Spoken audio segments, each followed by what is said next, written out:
Lucky 7 ব্রাজিলের নম্বর 7 এবং 7 মিনিটেই কিন্তু প্রথম গোলটি পেলেন তাদের লাস্ট ম্যাচে। অন্যদিকে ভিনি যখন 22 মিনিটে আরেকটি গোল করলেন, সেই গোলটি বাতিল হলো। বাট সবাই চাচ্ছিল, যেহেতু এবার গ্রুপ পর্বে ব্রাজিলের প্রত্যেকটি ম্যাচে কিন্তু ভিনি গোল করেছে, সেই জায়গা থেকে হ্যাট্রিক হওয়াটা দরকার ছিল, বাট সেটা মিস হয়েছে। 3-0 জয়লাভ করেছে ব্রাজিল, প্রতিপক্ষ স্কটল্যান্ড। অন্যদিকে মরক্কো হাইতি দুর্দান্ত ম্যাচ ছিল, এত দারুণ খেলেছে এবং আমরা ভাবতেও পারিনি যে মরক্কোকে 2টি গোল আবার ব্যাক করবে হাইতি যে এত চমৎকার খেলতে পারে গতদিনের ম্যাচ, এটা অনেকেই হয়তো কল্পনা করেনি। বাট একটা দারুণ হাড্ডাহাড্ডি লড়াই হয়েছে মরক্কো এবং হাইতির। বাকি ম্যাচগুলো নিয়ে কথা হবে দর্শক। সবাইকে ওয়েলকাম করছি টিভিএস ম্যাচ অ্যানাটমিতে। সঙ্গে আছি মৌ।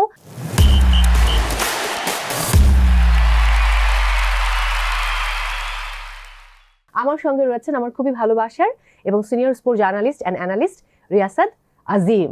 কেমন আছেন? খুব ভালো। ফাইনালি এবারে বিশ্বকাপে দেখা হলো। হ্যাঁ, একদমই আফটার লং টাইম। নিশ্চয়ই খেলা দেখেছেন। আমি ব্রাজিলের প্রসঙ্গ দিয়ে শুরু করতে চাই।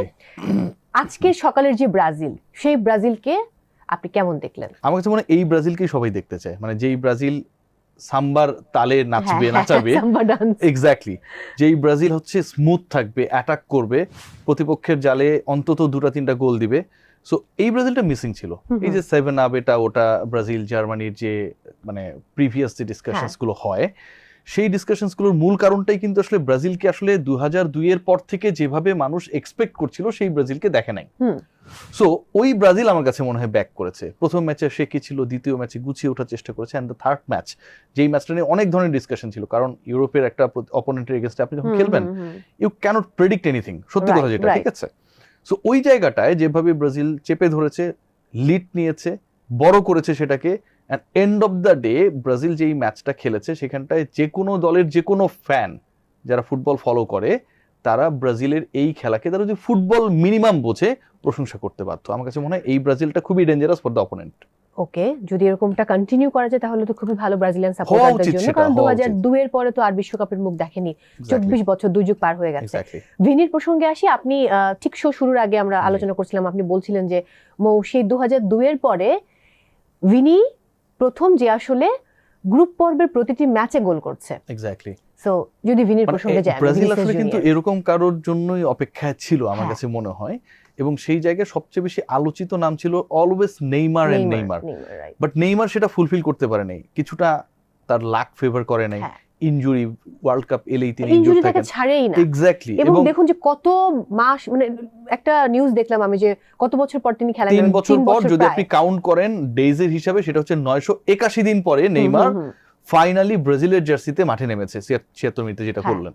তো ব্যাপারটা আপনি দেখেন যে নেইমারের উপর মানে পুরো ফোকাসটা ছিল, বাট ভিনিসিয়াসের ক্ষেত্রে ওই এক্সপেকটেশনসটা কখনো ক্রিয়েট হয়নি। কেন হয় নাই? ভিনির ক্ষেত্রে এক্সপেকটেশন ক্রিয়েট না হওয়ার মূল কারণটা, ভিনিকে অনেকটা মনে করা হতো যেমনটা লিও মেসিকে মনে করা হতো, তিনি যতটুকু বার্সেলোনা ততটুকু আর্জেন্টিনা না। ভিনির ক্ষেত্রে তিনি যতটুকু রিয়াল মাদ্রিদের, তিনি ততটুকু ব্রাজিলের না। সো আমার কাছে মনে হয় প্রত্যেকটা জায়গায় ভিনি এমন ভাবে জবাব দিয়েছে। আপনি খেয়াল করে দেখেন যে 2000, আপনি যে স্ট্যাটটা বললেন যে 2002 এর পরে Vini the footballer from Brazil and after Ronaldo and Ronaldinho, যিনি গ্রুপ পর্বের প্রত্যেকটা ম্যাচে ব্রাজিলের জার্সিতে গোল করেছেন। 4টা গোল করেছেন, 1টা অ্যাসিস্ট করেছেন, এবং যেভাবে পুরো ম্যাচটাকে ভোরবেলা তিনি কন্ট্রোল করেছেন, আমার কাছে মনে হয় এরকম অবিশ্বাস্য এবং ফ্লুয়েন্ট একজন পারফর্মারের খোঁজে ছিল ব্রাজিল, এবং সেটা তারা পেয়েছে। এক্স্যাক্টলি। 22 মিনিটের গোল, এই গোল বাতিল নিয়ে নানান মন্তব্য তখনই লিখছিলেন এবং দুঃখ প্রকাশ করছিলেন। তো আপনার মন্তব্য কি? এটা না, মানে আমার কাছে মনে হয় যে খুবই আনফরচুনেট। ধরেন আপনার ভিএআর নাই, হ্যাঁ, মানে ভিডিও অ্যাসিস্ট্যান্স নিয়ে আপনি কোনো রেফারির সিদ্ধান্ত পাল্টাবেন বা চেঞ্জ করবেন, সেই সুযোগটা আপনার নাই। দেন আমি মনে করি যে ডিসিশনটা ওকে হতে পারতো। But whenever you are taking assistance from the technology, আপনি সেখানটায় যাচ্ছেন, আপনি গিয়ে সময় নিচ্ছেন, এন্ড দেন আপনি একটা ফ্রেমের উপর ডিপেন্ড করে এরকম একটা ডিসিশন নিলেন, এবং যেই গোলটা হলে আলটিমেটলি ভিনি হ্যাটট্রিক করে ফেলতেন এই ওয়ার্ল্ড কাপে। আফটার মেসি এটা সেকেন্ড হ্যাটট্রিক হতো। আমার কাছে মনে হয় যে এটা খুবই বাজে একটা সিদ্ধান্ত ছিল, কারণ দুজন ফুটবলার, একজন ডিফেন্ডার আর একজন হচ্ছে স্কোর করার জন্য, ওই ডিফেন্ডার যেই দলে সেই দলের পোস্টের দিকে আগাচ্ছে, রাইট? সো যিনি সামনে আছেন বা যার পাটা সামনে আছে, তার মানে হচ্ছে বলের কাছে সে, দুজন মানুষ কিন্তু পেছন দিয়ে মারেন, সামনে দিয়ে গেছে। এক্স্যাক্টলি। তো সামনে হচ্ছে ভিনির পা, তার মানে সে বলের কাছে, ঠিক আছে? তার ফরওয়ার্ড লুকিং মুভমেন্টটা হচ্ছে towards the ball.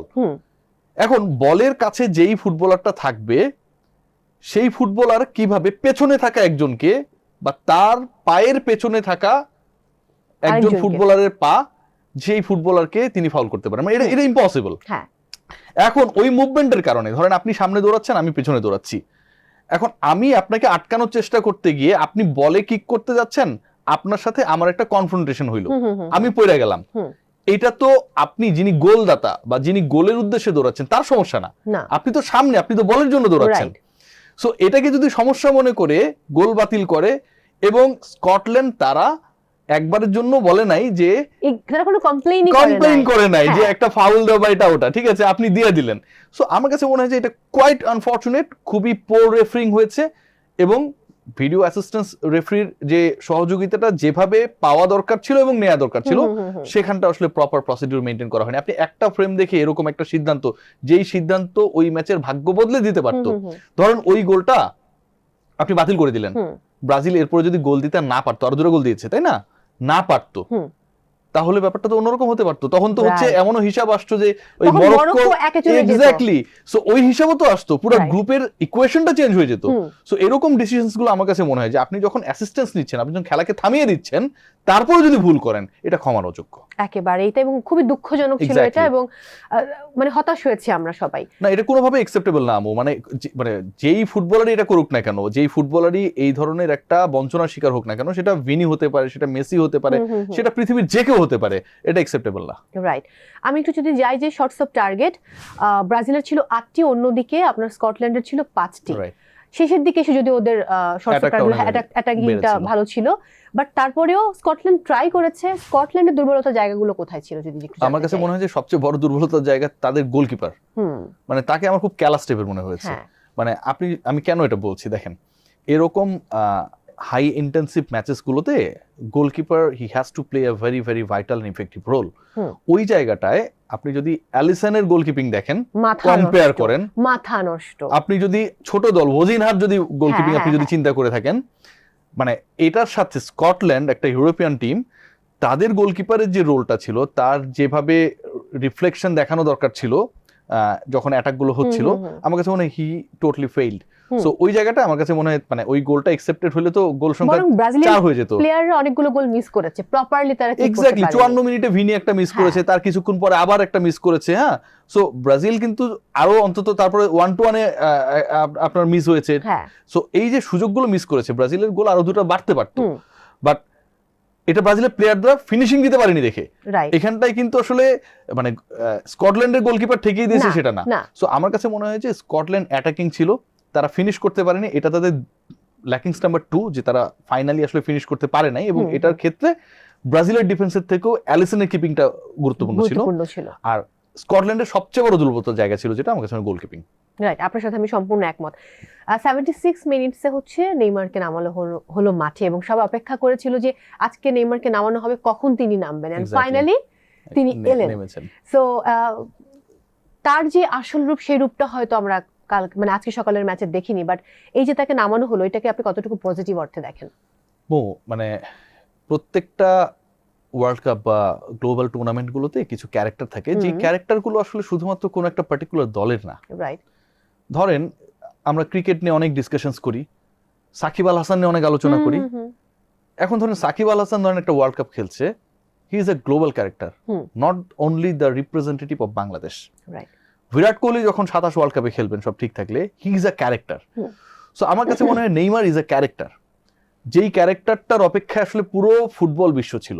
Right. Being Argentine fan, আমি কখনোই এটা চাই নাই যে নেইমার যেন খেলতে না পারে, রাইট, এমবাপ্পে যেন গোল না পায়, রোনালদো যেন তার ওই ডেডলক কাটাতে না পারে। হ্যাঁ, দে আর দ্য ক্যারেক্টার। এবং বসে বসে আমি লিটারালি দোয়া করেছি যে যেন রোনালদো হ্যাটট্রিক করতে পারে। এক্স্যাক্টলি, মানে এইটাই তো মজা, এখানটাই তো আসলে একটা গ্লোবাল টুর্নামেন্টের excitement. True. Ultimately world cup for entertainment, এটা তো ওয়ার না। সো ওই এন্টারটেইনমেন্টের জায়গাটায় যদি বেস্ট এন্টারটেইনাররা এভেলেবেল না থাকতে পারে, তারা যদি প্রেজেন্ট থাকতে না পারে, তাহলে যারা ওই এন্টারটেইনমেন্টটা নিচ্ছে, আপনি আমি কোটি কোটি মানুষ, তারা তো বঞ্চিত হচ্ছে। সো আমার কাছে মনে হয় one of the best greatest entertainers যদি আপনি চিন্তা করে থাকেন ফুটবল হিস্ট্রিতে, টপ 10 এর মধ্যে নেইমার থাকবেন। দেখেন কত বছর পর খেলতে নেমেছেন, 3 বছর পর, 981 দিন পর, but till now Neymar is the highest goal scorer in the history of Brazilian football. Right, 3 বছর না খেলা নেইমার এখনো হচ্ছে ব্রাজিলের হয়ে সর্বোচ্চ গোলদাতা, মোর দ্যান পেলে এন্ড আদার্স। সো এটাই হচ্ছে তার ক্যারেক্টার, এতগুলো গোল তো আর এমনি এমনি করেন নাই। সো আমার কাছে মনে হয় যে নেইমারের উপস্থিতিটা খুব বেশি গুরুত্বপূর্ণ ছিল। সবাই ওয়েট করছিল যে নেইমার হাইতির এগেনস্টে ম্যাচই খেলে ফেলবেন, সেটা খেলতে পারেন নাই। সবাই ওয়েট করছিলেন স্কটল্যান্ডের বিপক্ষে কখন নামবেন, ফার্স্ট হাফে রেখে সেকেন্ড হাফের পর পরে লেট হয়েছে, 76 মিনিটে তাকে নামানো হয়েছে। But end of the day নেইমারের প্রেজেন্সটা আমার কাছে মানে পুরো ম্যাচটার মানে আক্ষেপ থাকে না, একটা গুড ফিনিশিং হয়েছে এক্স্যাক্টলি, এবং অপূর্ণ ছিল এবং নেইমারকে আপনি খেয়াল করে দেখবেন যে খুব বেশি এফোর্ট দেয় নাই, অ্যাডজাস্টমেন্টের মধ্যে গেছে। মানে থাকে না যে আপনি ধরুন দিনের প্রথম প্রেজেন্টেশন যখন করেন একটু রিল্যাক্স থাকার চেষ্টা করেন, একটু সফট থাকার চেষ্টা করেন। এরপরে যখন আপনি সারাদিনে আরো কয়েকটা ভালো ভালো জায়গায় নিজেকে ইনভলভ করবেন, আপনার জন্য কাজটা ইজিয়ার হয়ে যায়। একটা গাড়ি স্টার্ট নেওয়ার পর কিন্তু শুরুতেই কিন্তু এটা 80 কিলোমিটারসে যায় না। সো যেহেতু Neymar is back from injury, আমার কাছে মনে হয় যে এরকম স্টার্ট দরকার ছিল সেটা হয়েছে। অ্যানচেলোত্তি ঠিক প্ল্যানই তাকে নামিয়েছে, মাঠের সাথে অ্যাডজাস্টমেন্ট হয়েছে, ফুটবলারদের সাথে তার যে মিথস্ক্রিয়া সেটা বেটার ছিল। অ্যান্ড আলটিমেটলি দিস ব্রাজিল, আবারও বলবো, is going to be very dangerous. কারণ নেইমার কিন্তু পরের ম্যাচেসগুলোতে এইভাবে নামবেন না, এইভাবে খেলবেনও না। এদিন 76 মিনিটে নেমেছে, এরপরে হয়তো 50 মিনিটে নামবে, তারপরে হয়তো ফুল ম্যাচ খেলবে। সো আমার কাছে মনে হয় প্রতিপক্ষের জন্য আরো অনেক আলোচনা ছিল। আমার কুনিয়াকে খুব পছন্দ, কারণ মানে সেকেন্ড ম্যাচটাতে তিনি 2টো গোল করেছেন এবং গতদিন আরো একটি গোল করেছেন। সো এই যে প্রত্যেক বলতে হচ্ছে যে একটা টিমের যখন অনেক প্লেয়াররা গোল করে তখন টিমটা অনেক শক্তিশালী হয়, যে একজন কেন্দ্রিক না বা কারোর উপর ডিপেন্ডেন্ট না। চলে যাই মরক্কোর ম্যাচে। আমার প্রত্যাশা ছিল মরক্কো কোনো গোল কনসিভ করবে না ফ্রম হাইতি, বাট সেখানে 2টো গোল, সো ব্যাড লাক। বাট তারপরেও মরক্কো 4-2 জিতেছে। একদিকে ভালো যে 4-2, না হলে ব্রাজিল আবার বিপদে পড়তো। এক্স্যাক্টলি, চান্সেস ছিল। মরক্কো হাইতির ম্যাচ প্রসঙ্গে যাব। আমার কাছে মনে হয় যে মানে একই টাইমে খেলাটা হচ্ছিল। And to be very honest, আমি লাইভ স্কোরে হচ্ছে মরক্কো ফলো করছিলাম। লাইভ স্কোরে আমি মরক্কো ফলো করছিলাম যে হাফ টাইম পর্যন্ত 2-2, মানে কি হচ্ছে আসলে খুবই মানে কেমন লাগছিল যেন। আর ব্রাজিল হচ্ছে সেখানটায় হচ্ছে 2-0 হাফ টাইম পর্যন্ত। তো হাইতি আমার কাছে মনে হয় যে তারা আসলে ওই শুরুতে অন গোলটা যখন মাধ্যমে লিড পেয়ে গেল, ওইখান থেকে তার একটা টোন পেয়ে গেছে। এরপরে হাকিমি শোধ করেছে, তারপর আবার হাইতি এগিয়ে গেছে, তারপর আবার শোধ হয়েছে। সো হাফ টাইম পর্যন্ত আমার কাছে মনে হয় যে পুরো ম্যাচটার কন্ট্রোলটা টু বি ভেরি অনেস্ট হাইতির উপরে ছিল। কেন ছিল? কারণ হাইতি হচ্ছে আপনি এক্সপেক্ট করছেন না তার কাছ থেকে খুব বেশি। মরক্কোর ইকুয়েশন রয়েছে, মরক্কোর ফুটবলাররা যখন খেলছিল তারা কিন্তু জানে ব্রাজিলের ম্যাচে কি হচ্ছে। তাদের মাথায় গ্রুপ চ্যাম্পিয়ন রানার্স আপের হিসাব নিকাশগুলো রয়েছে। ব্রাজিল যদি গ্রুপ রানার্স আপ হতো, পুরো মানে পরবর্তী সিনারিওটা চেঞ্জ হয়ে যেত। সো ওই হিসাবটা তো সবাই রেখেছে যে গ্রুপ চ্যাম্পিয়ন হবে তুলনামূলকভাবে একটা বেটার শেপে থাকবে, তুলনামূলকভাবে একটু সহজতর প্রতিপক্ষদের নকআউট স্টেজে পাবে। সো আমার কাছে মনে হয় যে মরক্কো প্রেসারে যেটা ছিল, আফটার দ্য ব্রেক আমার কাছে মনে হয় যে তারা ওটা কাটিয়ে উঠেছে এবং পরের 2টা গোল যেভাবে তারা দিয়েছে অ্যান্ড 4-2 যে স্কোর লাইনটা, ওইটা আমার কাছে মনে হয় প্রপার হয়েছে। আদারওয়াইজ মানে ভালো টিমগুলো হয় কি, আর্জেন্টিনা খেলাটা দেখবেন যে পেনাল্টি যখন লিওনেল মেসি মিস করার পর থেকে হাইড্রেশন ব্রেক পর্যন্ত তারা খুব এলোমেলো ছিল। খেয়াল করে দেখবেন, হাইড্রেশন ব্রেকের পরে আর্জেন্টিনা আবার নতুন করে জেগে উঠলো। সো বড় টিমগুলো ফর আ টাইম বিং অনেক ক্ষেত্রে তারা তাদের টোন হারিয়ে ফেলে। যেমন ওই হাইতি এগিয়ে গেল, মরক্কো শোধ করলো, আবারও হাইতি এগিয়ে গেল, তারা for a time being 45 minutes পর্যন্ত তারা কিছুটা হলো আমার কাছে মনে শেখেছিল। বাট ব্রেকের পরে ultimately they had change the way of their play. ওই গেমের যে আসলে টোনটা চেঞ্জ করেছে সেটাই আসলে আলটিমেটলি রেজাল্টটাকে তাদের ফেভারে নিয়েছে। টেবিলের একদম টপে রয়েছে 7 পয়েন্ট নিয়ে ব্রাজিল, 7 পয়েন্ট নিয়ে রয়েছে মরক্কো টেবিলের সেকেন্ড পজিশনে, তারপর স্কটল্যান্ড এবং সর্বশেষ হাইতি। সো ব্রাজিলের ম্যাচ কাদের সাথে পড়তে পারে? ব্রাজিলের ম্যাচ কাদের সাথে পড়তে পারে মানে জাপান, মানে এটা আসলে বোধহয় রানার্স আপের সাথে পড়বে। এটা খুবই হ্যাঁ, রানার্স আপের সাথে অবশ্যই পড়বে। আর নেদারল্যান্ডস এবং জাপান মানে দুই দলের পয়েন্ট মনে হয় এখন পর্যন্ত সেম 4-4 আমি যতটুকু দেখেছি। সো ওইটা আসলে মানে আজকের রাতটা খুব বেশি ইম্পর্টেন্ট। ব্রাজিলিয়ানরা গত রাত মানে বাংলাদেশের যদি হিসাব করি টাইম জোন চিন্তা করি যে সময় কাটিয়েছে বা ব্রাজিল ফ্যানরা সময় কাটিয়েছে ব্রাজিলে খেলা দেখার জন্য, আজকে ব্রাজিলের অপোনেন্ট কে হবে সেই চিন্তায় আসলে তাদের সময়টা যাবে। বাট আমার কাছে মনে হয় জাপান হওয়ার চান্সেস ইজ ভেরি হাই। আমারও কেন যেন মনে হচ্ছে জাপান ভালো খেলছে এবং এশিয়ার টিম হিসেবে মানে খুবই ভালো, কম্প্যাক্ট, টোটালি ঠিক আছে, যেখানটায় হচ্ছে মানে আমরা কোরিয়ার কাছ থেকে ওই ফুটবলটা পাই নাই, but Japan is playing a compact football. ওই জায়গা থেকে আমার কাছে মনে হয় জাপান হওয়ার chances very high, but unfortunately যদি নেদারল্যান্ডস হয়ে যায়, যেহেতু ইকুয়েশনটা এখনো pending, we have no idea before the closing of the matches. So Brazil till now আমার কাছে মনে হয় অস্বস্তির মধ্যে রয়েছে, কারণ শেষ না হওয়া পর্যন্ত ওই মরক্কো হাইতি আরেকবার হইতে পারে। এটা হইতে পারে, বাট এবার আমি যেহেতু সাউথ কোরিয়ার প্রসঙ্গ আসলো, সাউথ আফ্রিকা সাউথ কোরিয়ার ম্যাচ ছিল এবং 1-0 ফলাফল। তো এই ফলাফল যেটা দেখছি যে আপনি যেটা বললেন যে সাউথ কোরিয়া একটু আপসেট করেছে আমাদেরকে। সাউথ কোরিয়ার প্রথম ম্যাচটা কিন্তু ভালো ছিল, বাট সেই জায়গা থেকে এই লাস্ট ম্যাচের কি প্রবলেমটা আপনার কাছে লক্ষণীয়? আমার কাছে মনে হয় কি যে এই মুহূর্তে আক্রমণে কোথায় ঘাটতি ছিল আসলে? আক্রমণে তো ঘাটতি ছিলই, কারণ যেহেতু আপনি স্কোর করতে পারেননি মানে আপনার আক্রমণগুলো কোনোটাই সফল হয় নাই। মানে দিন শেষে গোলের খেলা ফুটবল একটা কথা বলে, তাই না? আপনি যদি আসলে নেট করতে না পারেন, বল যদি জালে জড়াতে না পারেন, আপনি যত ভালো খেলেন, আপনি যত বড় কন্ট্রোল নেন না কেন, যত বেশি পার্সেন্টেজে আপনি হচ্ছে বলের উপর কন্ট্রোল রাখেন না কেন, সেটা আসলে কোনো ভ্যালু নেই। সো ওই জায়গাটা আমার কাছে মনে হয় যে কোরিয়া দে ফেইলড। আরেকটা বড় ব্যাপার, আফ্রিকান কান্ট্রিজগুলো কিন্তু এবারের ওয়ার্ল্ড কাপে তারা চমক দিচ্ছে। আপনি যদি শুরু থেকে দেখেন যে আপনার ডিআর কঙ্গো, কেপ ভার্দে, এখন যে ম্যাচ নিয়ে আমরা আলোচনা করছি সাউথ আফ্রিকা, ঘানা, মানে আমি যে কয়েকটা দলের নাম বললাম, ঠিক আছে, ঘানা সম্ভবত ইংল্যান্ডকে আটকাই দিছে, রাইট, লাস্ট নাইটে। ঘানা আপনি যেটা বললেন যে লাস্ট ম্যাচ ভাবাই যায় না যে ইংল্যান্ডের মতো একটা টিম ড্র করবে 0-0 গোলে। পর্তুগালকে আটকে দিয়েছিল ডিআর কঙ্গো। মানে আপনি চিন্তা করেন, রোনালদো যে শুরুর দিকে কিছু ফালতু গালি খাইলো, মনে হয় সে একলা খেলছে বা 11 জনই রোনালদো ছিল, ঠিক আছে।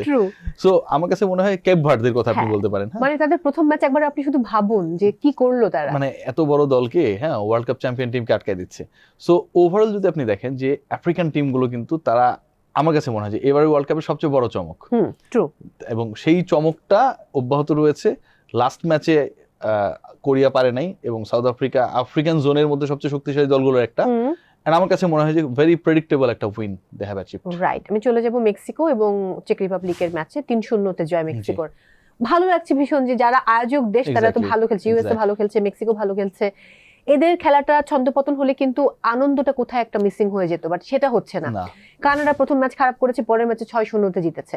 সো মেক্সিকো নিয়ে কি বলার আছে? মেক্সিকো মানে সত্যি কথা কি, কানাডা, ইউএসএ, মেক্সিকো, আপনি যদি খেয়াল করে দেখেন যে ওয়ার্ল্ড কাপ ফুটবলের আপনার 40-45% আমি একটা স্ট্যাট দেখছিলাম, যারা হচ্ছে মাঠে গিয়ে খেলা দেখে তাদের একটা বড় অংশ হচ্ছে আপনার হোস্ট নেশন থেকে হয়। মানে টিকিট বিক্রিরও একটা হিসাব নিকাশ রয়েছে ফিফার, হ্যাঁ, যে বাইরে আসলে কতটুকু বিক্রি করবে আর যারা হোস্ট করবে আসলে তাদের জন্য কতটুকু পছন্দ ছাড়বে। সো আমার কাছে মনে হয় যে মেক্সিকো শুধু মানে ভালো ফুটবল খেলছে না, গ্রুপের টপার হয়ে গেছে। অ্যান্ড পরের রাউন্ডে আমার কাছে মনে হয় যে রাউন্ড অফ 32-তে যদি তারা ভালো করে, এই যে ফ্লোটা আপনি খেয়াল করে দেখবেন, যখন হচ্ছে জাপান কোরিয়ায় ওয়ার্ল্ড কাপ হলো তখন কিন্তু দুই দলই অসাধারণ খেলেছিল। হোস্ট নেশন গুলো কিন্তু সবসময় একটা চমক জাগিয়ে রাখে, সেমিফাইনালস পর্যন্ত চলে গিয়েছিল। সো এই ঘটনাটা যদি মানে প্রত্যেকটা ওয়ার্ল্ড কাপই কিছু কিছু চমক থাকে।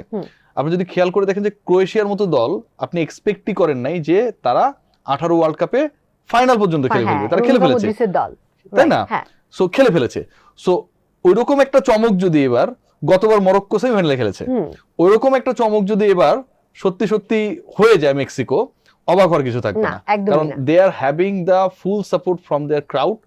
যখন দেখবে যে আমার ফ্যামিলি মেম্বাররা, মানে কি হয়, গতকালকে জামাল ভুঁইয়ার একটা ইন্টারভিউ দেখছিলাম, বলছিল যে যখন একজন ফুটবলার বা স্পোর্টসম্যান যখন ট্র্যাকে নামে, যখন দেখে আমার ফ্রেন্ডসরা খেলা দেখছে, মাঠে এসে আমার ফ্যামিলি খেলা দেখছে, আমার দর্শকরা আমাকে সাপোর্ট করছে, এইটা না তার হচ্ছে যে পারফরমেন্স সেটাকে আরো 20-30% বাড়িয়ে দেয়। সো ওই যে একটা ব্যাপার, ওই যে ম্যাজিকটা, এই ম্যাজিকটা আমার কাছে মনে হয় হোস্ট নেশনের ক্ষেত্রে একটা বড় কাজ করে। একেবারেই। আমি চলে যাবো আজকের দিনের ম্যাচগুলোতে। জার্মানি মুখোমুখি হচ্ছে ইকুয়েডরের সঙ্গে, এবং এখন পর্যন্ত গ্রুপের টেবিলে যেটা সিনারিও, জার্মানি 1-এ রয়েছে, ইকুয়েডর 3। জার্মানি প্রথম ম্যাচ 7-1 গোলে জিতলো, এবং কোরাসাওকে সবাই আবার মানে কোরাসাওকে ব্রাজিল মনে করছিল। যাই হোক, আর্জেন্টাইন ফ্যানরা যারা আসলে ক্রেজি ফ্যান, নর্মালি আমরা তো স্বাভাবিক মানুষ, যাই হোক, তো সেখান থেকে জার্মানির আজকের ম্যাচ আই হোপ যে একপেশে হওয়ার সম্ভাবনা আছে। তারপর এবারের বিশ্বকাপে কোনো দলকে ছোট করে দেখার কোনো সুযোগ নেই। আপনার মন্তব্য কি? আমি মানে on favour of Germany. Germany last ম্যাচে যে ফুটবলটা খেলেছে এই মুহূর্তে না সবচেয়ে ডেঞ্জার, মানে অনেকে আলোচনা করছিল কি যে Spain, France, Portugal, even Argentina, they will be the threat for the other teams. এরকম একটা চিন্তা ভাবনা বা এরকম একটা কমেন্টস আমরা before starting the world cup ছিল। বাট গ্রুপ পর্বের একদম শেষ পর্যায়ে এসে আমার কাছে মনে হয় ব্রাজিল, জার্মানি এই দলগুলো কিন্তু ডেঞ্জারাসলি আসলে প্রগ্রেসিং। মানে আপনি যেই দলের বিপক্ষেই 7 গোল দেন না কেন, সেটা কোরাসা হোক আর বাংলাদেশ হোক, ইট ম্যাটার্স। মানে আপনি 7 গোল দিয়েছেন মানে আপনি কতটা কন্ট্রোলে ছিলেন। আর জার্মানি যখন ছন্দ ফিরে পায় বা ছন্দে থাকে, ওইটা খুব ডেঞ্জারাস হয়ে যায়। সো আমার কাছে মনে হয় যে এই ম্যাচে ডেফিনেটলি ক্লিয়ারলি ফেভারিট টিম হচ্ছে ইকুয়েডর এগেনস্ট জার্মানি। লাস্ট ম্যাচে তারা যেভাবে খেলেছে, যেভাবে কন্ট্রোল করেছে, এন্ড সবচেয়ে বড় ব্যাপার কি, কিছু কিছু ক্ষেত্রে কিছু কিছু ফুটবলের ফর্মটা ম্যাটার করে। সো জার্মানির ক্ষেত্রে ওই প্রবলেমটা নাই। পর্তুগালের ক্ষেত্রে ছিল, রোনালদোর ফর্ম নিয়ে কথা ছিল, সেটা ব্যাক করেছে। ব্রাজিলের ক্ষেত্রে আসলে নাম্বার প্রপার 9 কে এটা নিয়ে আলোচনা ছিল। ভিনি হচ্ছে 4 গোল দিয়ে দিয়েছে 3 ম্যাচে, একটা অ্যাসিস্ট করেছে। হ্যাঁ, নেইমার মাঠে নেমেছে, সেই প্রবলেমটা এখন অনেকটাই সলভ। আর্জেন্টিনার ক্ষেত্রে মনে করা হচ্ছিল যে মেসি আসলে গোল মেক করবেন, মিডলে থাকবেন, আর সামনে থেকে হয়তো আলভারেজরা গোল করবেন, মার্টিনেজরা গোল করবেন, but role is different. Messi সামনে গিয়ে খেলছেন, বাকিরা তাকে মেক করে দিচ্ছে। সো এই প্রবলেমগুলো যখন সলভ হয়ে যায় একটা দলের, সেই দলটা আসলে আলটিমেটলি রেজাল্ট করে।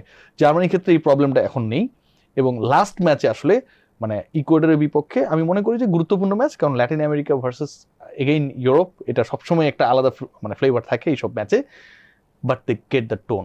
দর্শক, এই মুহূর্তে আমি দেখে নিব জার্মানি এবং ইকুয়েডর এই দুটো টিমের সম্ভাব্য লাইন আপ আজকে কি হতে পারে।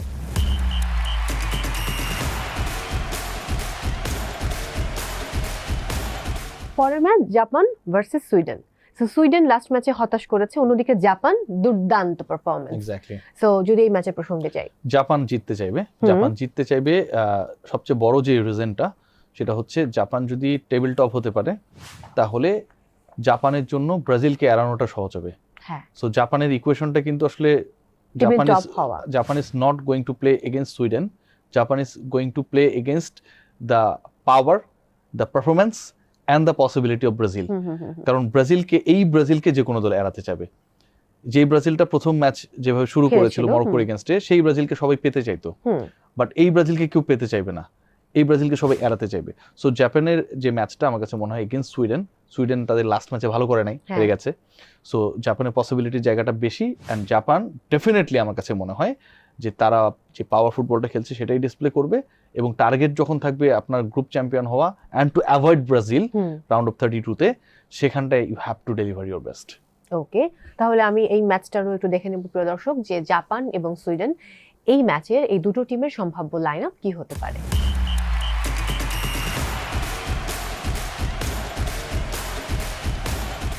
বিশ্বকাপের যে 1000তম ম্যাচ অনুষ্ঠিত হলো মেক্সিকোতে, এবং সেই 1930 সালে কিন্তু উরুগুয়েতে যখন বিশ্বকাপ শুরু হয়, প্রথম ম্যাচে ফ্রান্স এবং মেক্সিকো মুখোমুখি হয়েছিল। কে জানতো যে 1000তম ম্যাচ অনুষ্ঠিত হবে মেক্সিকোর মাটিতে? সেখানে মুখোমুখি হলেন জাপান এবং টিউনিশিয়া। এই 1000তম ম্যাচে প্রথম গোলটি করলেন দাইচি কামাদা। সো কামাদা প্রসঙ্গে যদি একটু যাই। ডেফিনেটলি, মানে জাপানের সবচেয়ে বড় যে কয়েকজনের উপর ডিপেন্ডেন্সি থাকবে, কামাদা ইজ ওয়ান অফ দেম। এবং মানে আপনি না অনেককে ভুলে যেতে চান বা চাইতেই পারেন, বাট কিছু কিছু মাইলস্টোনকে আপনি কোনোভাবে অ্যাভয়েড করতে পারবেন না। whenever someone scores goal, যেই গোলটা তিনি করলেন হচ্ছে 1000th match of the world cup, এটা অনেক বড় একটা ব্যাপার, এবং ওইটা কিন্তু আজকের ম্যাচে তার একটা বড় ইন্সপিরেশন হিসেবে কাজ করবে। আপনি খেয়াল করে দেখেন যে আপনি ওই ম্যাচে গোল করেছেন, তাকে নিয়ে আলোচনা হয়েছে। দাইচি কামাদাকে নিয়ে আমরা হয়তো ওয়ার্ল্ড ওয়াইড অনেক কম আলোচনা করছি, বাট একজন ফুটবলার বা একজন অ্যাথলিট কিন্তু আসলে বৈশ্বিক আলোচনা দেখে না। সে দেখে কি জানেন, যে তার দেশের আলোচনাটা কি, তার দেশের নিউজ পেপার, তার দেশের অনলাইন, তার দেশের টেলিভিশন। কি হলো, আপনি অনেক কিছু করে ফেললেন, আপনি বাংলাদেশে থাকলেন না, আপনি সুপার মডেলিং করলেন, আপনি ইউএসএ চলে গেলেন, but ultimately end of the day আপনি ফলো করবেন বাংলাদেশি মিডিয়া আপনাকে কিভাবে শো করছে, রাইট? সো দাইচি কামাদা এবং জাপানের জন্য কিন্তু এটা একটা ইন্সপায়ারিং ব্যাপার, ঠিক আছে, যে তাদেরকে জাপানিজ মিডিয়া আসলে কিভাবে হচ্ছে শো করেছে। সো ওই জায়গা থেকে আমার কাছে মনে হয় যে he will be more inspired than the previous game, কারণ প্রিভিয়াস গেমে নামার আগে তো তিনি জানতেন না যে তিনি ওই 1000তম ম্যাচের স্কোরার হবেন। আজকে সেটা একটা বড় ইন্সপিরেশন হিসেবে কাজ করবে। এবং এই ম্যাচটা আমি আবারও বলবো যে মানে জাপানের এই ম্যাচটা পুরো আসলে বিশ্বকাপের গতিপথ নির্ধারণের ক্ষেত্রে একটা বড় ভূমিকা পালন করবে, কারণ জাপান যদি গ্রুপ চ্যাম্পিয়ন হয়ে যায়, দেন কিন্তু নেদারল্যান্ডসের বিপক্ষে ব্রাজিলকে খেলতে হতে পারে। সেরকমটা যদি হয়, আমি আবারও বলছি যে বিশ্বকাপের গতিপথ চেঞ্জ হয়ে যেতে পারে। মানে আপনার সেক্ষেত্রে ইদার নেদারল্যান্ডস অর ব্রাজিল কোনো একটা দলকে বাদ পড়তেই হবে। এখন যদি জাপান গ্রুপ চ্যাম্পিয়ন না হতে পারে, তাহলে জাপান ব্রাজিল মুখোমুখি হলো, জাপান বাদ পড়লো, এটা নিয়ে মানুষ মাইন্ড করবে না। আজকে কিন্তু গোলের সংখ্যাটা অনেক কিছু মানে এক্স্যাক্টলি, কারণ সৃষ্টি করবে, because পয়েন্ট আজকে নেদারল্যান্ডসের ম্যাচও রয়েছে, জি। নেদারল্যান্ডস এবং টিউনিশিয়া মুখোমুখি জি। হচ্ছে। সো নেদারল্যান্ডসও ডেফিনেটলি চাইবে যে টপে থাকতে এবং মানে ব্রাজিলকে ফেস না করতে। একদমই মানে এই ব্রাজিলকে আবারও বলবো যে কেউ ফেস করতে চাইবে না। আর নেদারল্যান্ডস ব্রাজিল যদি মুখোমুখি হয়, এটা সবচেয়ে বড় আপসেটিং ব্যাপার হবে এবং আমার কাছে মনে হয় ফাইনালের আগে সবচেয়ে বিগ ম্যাচ হবে। কারণ নেদারল্যান্ডস অলওয়েজ আপনার হচ্ছে ফাইনাল পর্যন্ত যায়, চ্যাম্পিয়ন হতে পারে না, ওই পর্যন্ত ঠিক আছে, but Netherlands always a very very, আপনি লাস্ট ম্যাচটা দেখেন না নেদারল্যান্ডস যেভাবে খেলেছে, মাথা নষ্ট। সো এরকম একটা দলকে যে কেউ এড়াতে যাবে। আবার যদি আপনি লাস্ট ম্যাচ দেখেন ব্রাজিল যেভাবে খেলেছে, ওকেও সবাই এড়াতে যাবে। সো ব্রাজিল জাপান যদি মুখোমুখি হয়, জাপান শক্তিশালী, জাপান ব্রাজিলকে হারিয়েও দিতে পারে, যে কোনো দল যে কোনো কিছু করতে পারে, ঠিক আছে, কিন্তু ওটা কেউ মাইন্ড করবে না। কিন্তু নেদারল্যান্ডস এন্ড ব্রাজিল যদি মুখোমুখি হয় বা এই গ্রুপের ইকুয়েশনটা যদি সেই দিকে চলে যায়, সেটা সবার জন্য আমার কাছে মনে হয় একটা অস্বস্তি ক্রিয়েট করবে, সে যেই ফুটবলের যেই দলেরই ফ্যান হোক না কেন।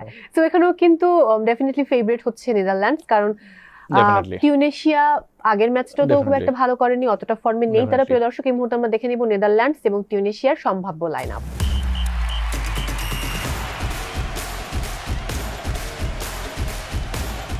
পরের ম্যাচ ইউএসএ এবং টার্কি। সো ইউএসএ দুর্দান্ত, শুরু থেকে আমার তাদের গেম খুব ভালো লাগছে, এত দুর্দান্ত ফর্মে রয়েছে এবং মিয়ামি তারা সবকিছু জানে, আসলে প্রত্যেকটি স্টেডিয়াম তাদের পরিচিত, সেই জায়গা থেকে একটা অন্যরকম অ্যাডভান্টেজ তারা পাচ্ছে। সো এই ম্যাচেও ডেফিনেটলি আমরা ইউএসএ কে এগিয়ে রাখবো, বাট সামগ্রিকভাবে যদি আপনাকে একটু বলতে না, ডেফিনেটলি ইউএসএ এগিয়ে থাকবে। প্রথমত হচ্ছে ওই যে শুরুতে বললাম যে ক্রাউড একটা বড় রোল প্লে করবে এখানটায়। আর সেকেন্ড ইস্যু যেটা, টার্কি কিন্তু আসলে তাদের মানে যে এক্সপেকটেশন সেটা ফুলফিল করতে পারে নাই। সো আমার কাছে মনে হয় this is not going to be a very মানে ক্লিনিক্যাল ম্যাচ ফর ইউএসএ, যে খুব ডিফিকাল্ট একটা ম্যাচ হবে, সেরকমটা হবে না। আর ক্রাউড বড় রোল প্লে করবে, অ্যাটমসফিয়ার ইউএসএ এর যারা ফুটবলার তাদের জানা, তারা এই পরিবেশটায় কিভাবে ভালো করতে হয় সেই প্রিপারেশনটা লাস্ট 4 ইয়ার্সে নিয়েছে। So definitely they are the favourites, but who knows, ওই কেপ ভার্দের মতো ঘটনা ঘটতেই পারে, ডিআর কঙ্গোর মতো ঘটনা ঘটতেই পারে, আপনার ইংল্যান্ডকে হচ্ছে আপনার ঘানা আটকে দিল, সেরকম ঘটনা ঘটতেই পারে। End of the day 90 minutes decide করবে, বাট ফেভারিট ইজ ইউএসএ। ওকে, এরপর অস্ট্রেলিয়া এবং প্যারাগুয়ে। জি, এটা আমার কাছে মানে মনে হয় যে আসলে খুব হাড্ডাহাড্ডি হবে। মানে অস্ট্রেলিয়া এবং প্যারাগুয়ের ম্যাচে তুলনামূলকভাবে আমার কাছে মনে হয় যে অস্ট্রেলিয়া তুলনামূলকভাবে একটু ফেভারেবল কন্ডিশনে থাকতেও পারে। বাট ল্যাটিন আমেরিকান টিম তো, মানে এরা আসলে ওই যে ইকুয়েডরের কথা যেটা বললাম, আসলে আপনি পরিষ্কার ফেভারিট কাউকে বলতে পারবেন না। ল্যাটিন আমেরিকান টিমগুলোর হচ্ছে একটা মানে ক্লাসিফিকেশন রয়েছে, ধরেন আর্জেন্টিনা, ব্রাজিল আর হচ্ছে ইউরুগুয়ে, এরা একটা ইয়েতে, তারপর ধরেন কলম্বিয়া, প্যারাগুয়ে, তারপরে হচ্ছে আপনার বলিভিয়া, হ্যাঁ, এই টাইপের টিমগুলো হচ্ছে আবার আরেক ইয়ে। সো ওই জায়গাটা যদি আপনি চিন্তা করেন, এই এভারেস্ট টাইপের টিমগুলো হচ্ছে আপনার এভারেস্ট টাইপের টিমের এগেনস্টে খেলছে, মানে খুব হাই ইন্টেন্সিভ ফুটবল অস্ট্রেলিয়াও খেলছে বা খেলবে এরকমটা না, প্যারাগুয়েও একই টাইপের ফুটবল খেলবে। সো দুইটা এভারেস্ট টিম, মানে এখানে আকাশ পাতালের পার্থক্য নাই। সো বলা মুশকিল, ড্র হওয়ার চান্স বেশি এই ম্যাচ, আমার কাছে মনে হয়। লাস্ট আলোচনা, জি, Curaçao versus Ivory Coast. 7 goal খেয়েছে কুরাসাও। 7 গোল খেয়েছে। Ivory Coast definitely they are favorite. Ivory Coast, they have the experience to play the World Cup previously as well. So কুরাসাওকে আসলে মানে আমি ফেভারিট মনে করি না, আইভরি কোস্টের পরে। এবং আমার মনে হয় যে কুরাসাও ওই টেবিলের মানে একদমই লাস্টেই থাকবে, হয়তো ফোর পজিশনেই থাকবে। অন্যদিকে আইভরি কোস্ট দেখা যাক যে আজকের ম্যাচে কতটা মানে এটা অনেকটাই হচ্ছে আপনার মানে আইভরি কোস্টের জন্য বা এই গ্রুপের দলগুলোর জন্য ইম্পর্টেন্ট এই ম্যাচটা এ কারণেই যে যেহেতু হচ্ছে 12 গ্রুপের 8টা বেস্ট থার্ড টিম পরের রাউন্ডে কোয়ালিফাই করবে। সো ওই ইকুয়েশনটাও কিন্তু মাথায় রেখে আসলে দলগুলো মাঠে নামছে। এখন পর্যন্ত ওই টপ 8 টিম যারা হচ্ছে 12-র মধ্যে টপ 8 থার্ড পজিশনের, তাদের মধ্যে 3 পয়েন্ট আছে মাত্র 5 দলের। সো ওই 3টা পয়েন্ট খুব গুরুত্বপূর্ণ। যারা জিরোতে থেকে যাবে তাদের তো চান্স নেই কুরাসাওর মতো, হ্যাঁ, কিন্তু যারা অন্তত পয়েন্ট কিছু পাবে তাদের জন্য অপরচুনিটি ক্রিয়েট হবে to go through the next round.